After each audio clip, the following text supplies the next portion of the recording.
Everyone keeps talking about the latest CPU releases, like the Ryzen 7 9850X3D, the 9950X3D Dual Edition. Well, the thing is, the absolute best value for money currently may still be the good old Ryzen 7 7800X3D. It may actually be the exact CPU you guys should be buying in 2026 if you're building both a brand new or used gaming computer. So welcome back at ImWateringPSUs, and let's cover exactly why it could be the right choice and why it could be the wrong one. First of all, allow me to start with a few numbers. So the Ryzen 7 7800X3D is currently just 8% slower than a Ryzen 7 9800X3D on average. Let that sink in. Pricing, let's get that out of the way. At which price should you buy this CPU? I think you should buy it brand new for under $300. Currently on AliExpress, you can pick it up at around that price on the regular if you use discount codes and coupons properly. And at that price, there is a much larger price difference compared to the performance difference to the 9800X3D. However, the interesting part is very often the performance difference in your use case is probably going to be zero. And that's why today I have this gaming PC build right here, which you guys can copy, which I want to showcase to you guys. Most tests you see online are conducted by trying to remove the GPU limit. So everyone, me included, do proper testing with an RTX 5090 or with whatever is the fastest GPU available currently. That means we have about 8% performance difference in an RTX 5090 scenario. Now, if you guys are playing with anything different than that, very often the Ryzen 7 7800X3D is gonna max out the GPU. Now, even saying that, however, is a little bit simplistic, and it's not actually the full picture. The full picture is, by getting a faster CPU, you still get faster 1% loads and frame times. So if you're really playing competitively on the edge, and if you have a strong enough GPU, even if it's not a 5090, the 9800X3D may be worth it. However, here I am today, just telling you guys what that point is. And personally, I think if you're running anything below an RTX 5070 Ti, or if we're talking AMD, well, anything less than an RX 9070 XT, because we don't really have many options there, then you should still get the 7800X3D if we're looking at value for money performance, even if you're playing professionally and you want the best out of your gaming machine. Now, this CPU also has the same thermal efficiency. It's not like going 7000 series, we are losing out on anything else. However, there are a few things we may take into consideration when building a PC around that CPU. And that's why we have this build right here. So let's start with how I built this and how you guys should build a computer around that CPU if you so decide to do so, and also when should you change to an actual higher CPU. Little fun fact before we start, even though I really like Intel CPUs, the reason why I'm not considering Intel is because unless you go extreme with an 8000 MHz RAM setup and heavy overclocking, this Ryzen 7 7800X3D is faster than even the Core Ultra 9 25K in gaming currently, as of April 2026. I just tested it. It's crazy, but it's true. Now let's start from the actual motherboard, because in the past I've been recommending a lot of B650s. However, as of today, 2026, I find the market kind of has adjusted. So if you're going brand new, unless you're buying from AliExpress, in which case definitely buy a Qingyue or one of those motherboards which I review on the channel all the time from China. If you're building brand new from Amazon or from whatever retailer locally, I would say get a B850. The price difference is generally just 10 to 20 bucks. And yes, while there may not really be any kind of chipset differences, you're still getting generally slightly better BIOSes and slightly better compatibility with DRAM, which was the only problem with this Ryzen 7000 series. Speaking of DRAM, another good thing about buying AMD is that you really just need 6000 MHz. However, if you buy good RAM with low latency, your PC is going to be a lot faster, which is why today I've gotten those Patriot Viper Elite 5 RGB in white. Now, this is RAM I've had on the channel before. It's one of my favorite kits out there. It is very fast and also looks very good once you sync it all up. Plus, if you're into overclocking, which as you know, or as you should know if you're new here at ImWateringPSUs, we do a lot of. I have a lot of guides. It's actually the main topic of my channel. This kind of RAM will help you get about 20% more performance to tune it properly, even out of an X3D chip. When those chips came out, people were telling you they were bad for overclocking, you couldn't really overclock them.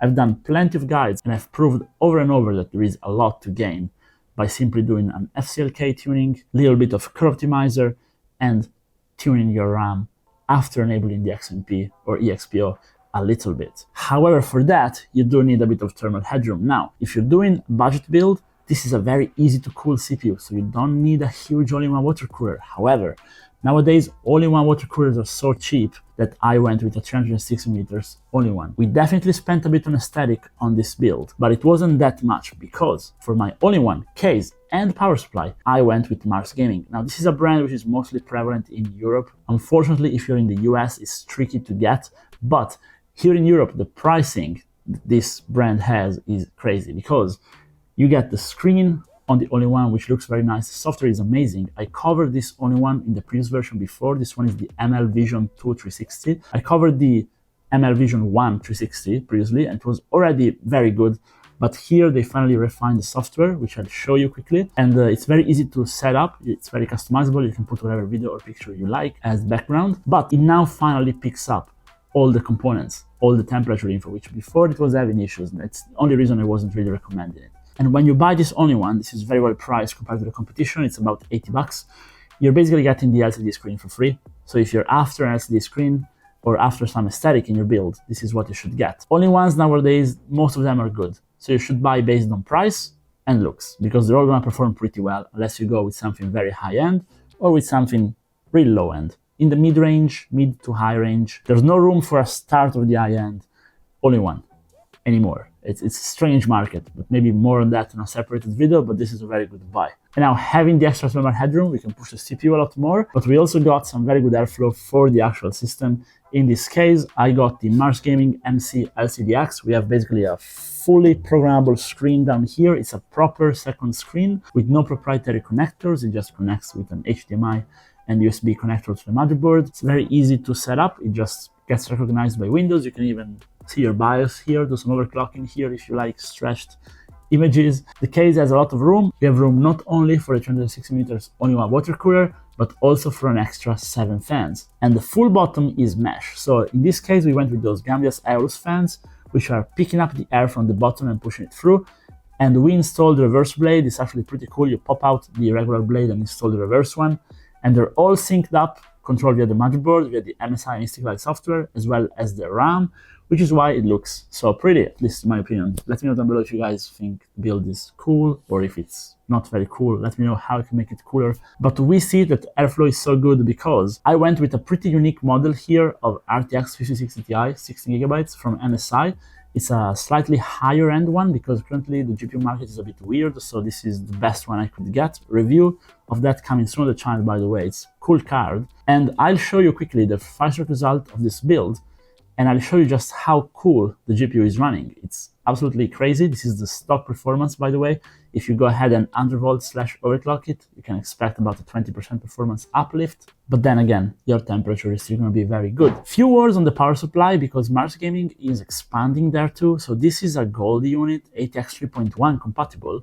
Now the box is terrible. And all the money you're not paying for box, packaging, etc., you're getting in the actual unit. It's about 20 bucks cheaper than the competition because Mars Gaming doesn't really have a name for how their power supplies are yet, because they were making a lot of entry-level stuff. But it is very, very good, so I can fully recommend you guys get it. And I also really like how the white cables look. Now, for storage, I went with a Crucial drive because I could find it for cheap, but Crucial has closed down their consumer department, so I would recommend, if I had to suggest a unit, I would say get a Kingston NV3 drive, but really, whatever you can find that's 1 terabyte and decently priced nowadays is gonna be fine. Now, I didn't quite spend time to mention why I picked an RTX 5060 Ti 16GB for this build, but it's quickly explained. So if you guys like AMD, I would say they are slightly better value for money currently. So you can definitely pair a PC like this with a 970 XT, 970, even a 9060 XT is a very good choice. I managed to get this one for a good price, and a lot of people still want NVIDIA. So as a PC builder, you have to also think of the client. And if you do want NVIDIA, I think 5060 Ti with 60 gigabytes, of course, is a very good pairing with the 7800X3D for 1080p competitive gaming, but also for 1440p, because you can expect to get 300 FPS in Apex Legends with this configuration, which is very good for competitive gaming,